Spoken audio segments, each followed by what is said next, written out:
샬롬, 지난 한 주간 주 안에서 평안하게 지내셨습니까? 저는 오늘 공원에 나와서 나무 아래 앉아 책도 보고 주님을 묵상하기도 하면서 행복한 시간을 보냈습니다.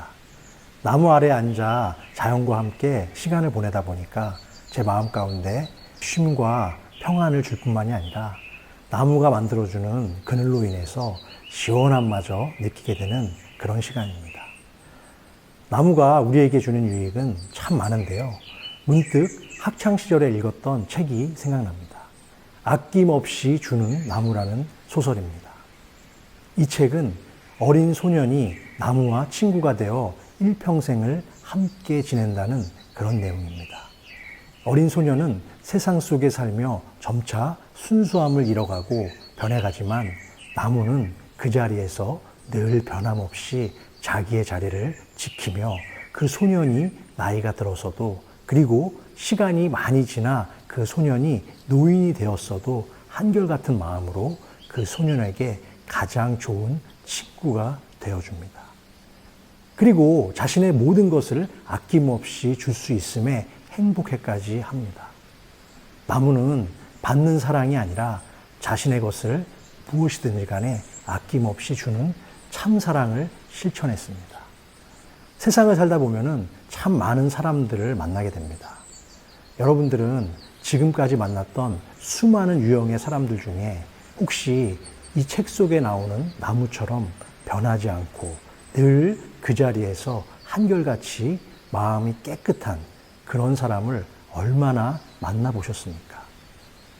저는 오늘 여러분들에게 질문을 또 드리면서 시작하고 싶습니다. 당신은 어떤 사람이 되고 싶습니까? 당신은 예수님으로부터 어떤 사람이라는 평가를 듣고 싶으십니까?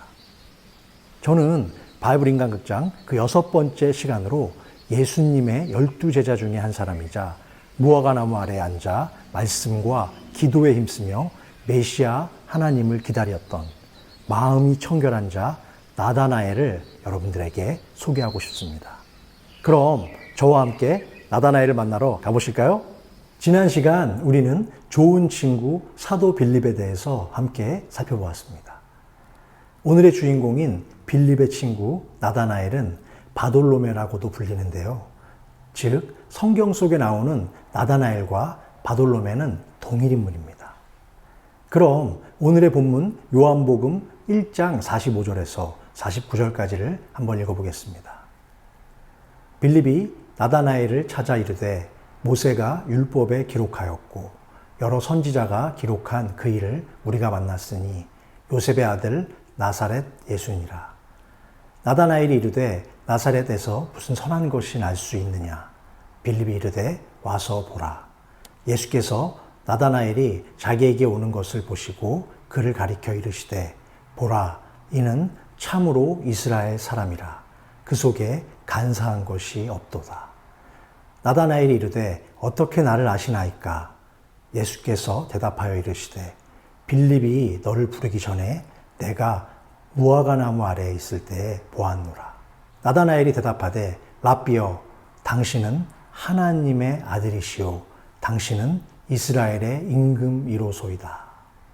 먼저 예수님으로부터 나를 따르라는 부르심을 받고 제자가 된 빌립은 메시아를 기다리던 친구 나다나엘을 만나서 예수님에 대해서 증언하기 시작합니다.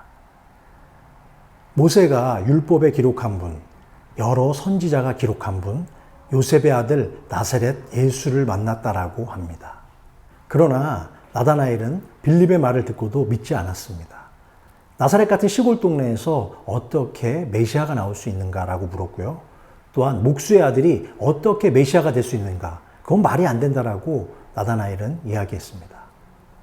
그는 자기의 생각과 편견이 정말 강한 사람이었습니다.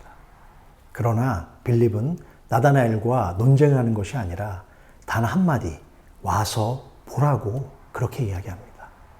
일단 와서 예수님을 보면 그분이 예언된 메시아임을 알게 될 수 있다는 강한 믿음이 있었기 때문에 전도를 할 수 있었다는 것입니다.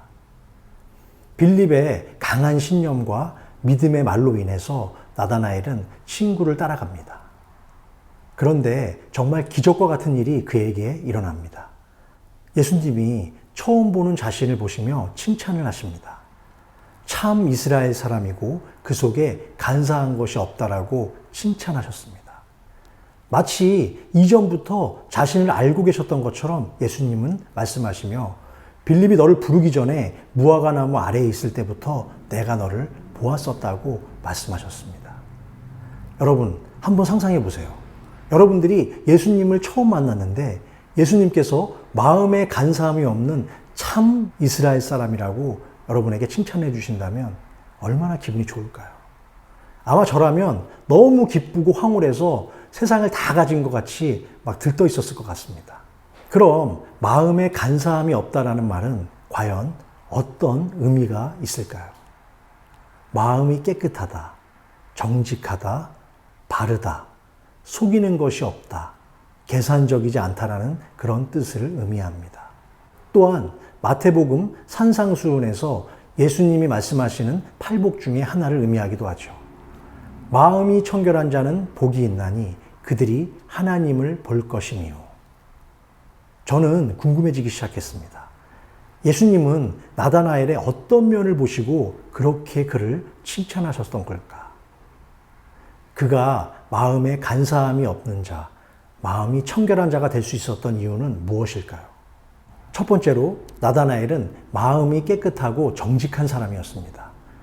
그는 나사렛에서 어떻게 메시아가 날 수 있냐라고 말할 정도로 편견을 가지고 있었던 사람이었으면 분명합니다. 그러나 메시아의 오심을 갈망하고 있었기 때문에 와서 보라는 친구 빌립의 초청에 응하여 예수님을 만나러 왔습니다. 두 번째로 나다나엘은 겸손하고 진실한 신앙인이었습니다.